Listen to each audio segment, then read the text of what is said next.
వికారాబాద్ జిల్లా రాపోల్లోని 2 అంగన్వాడీ కేంద్రాల్లో చోరీ జరిగింది. తాళాలు పగలగొట్టి వస్తువులన్నీ చిందరవందర చేసి దొరికిన కాడికి దోచుకుపోయారు దొంగలు. దాదాపు 30 ట్రేల్లోని గుడ్లు, 100 కిలోల బియ్యం, గ్యాస్ సిలిండర్, వంట నూనె ప్యాకెట్లు, 25 కిలోల కందిపప్పు, పిల్లలకు పెట్టే పోషకాహార పదార్థాలు దొంగిలించారు. బాలింతలకు ఇచ్చే ఆరోగ్యలక్ష్మి టెట్రా ప్యాక్ పాలను కూడా దొంగలెత్తుకెళ్లారు. చోరీ జరిగిన సమాచారాన్ని పోలీసులకు గ్రామస్తులు అందించారు. చోరీ జరిగిన 2 కేంద్రాలను పోలీసులు పరిశీలించి క్లూస్ టీం ద్వారా ఆధారాలు సేకరించారు.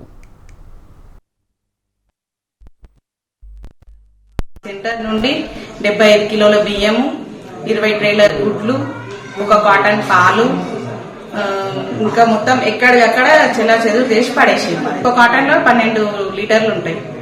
మొత్తం కాటన్స్ కూడా చింపి పడేసారు. ప్యాకెట్స్ కూడా చింపి కింద పడేసారు. మొత్తం ఇంకా లోపల కూడా స్టాక్ మొత్తం సదరి మొత్తం కింద పడేసి.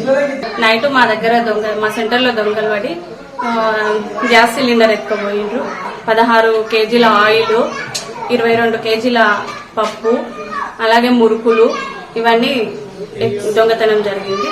ఇంతకు ముందు కూడా విండోల నుండి ఎగ్స్ పగలగొట్టిండ్రు. 30 ట్రేల ఎగ్స్ లు కట్టెతో వగలగొట్టడం జరిగింది. మేము ఆల్రెడీ సెక్రటరీ సార్కి కూడా కంప్లైంట్ ఇవ్వడం జరిగింది.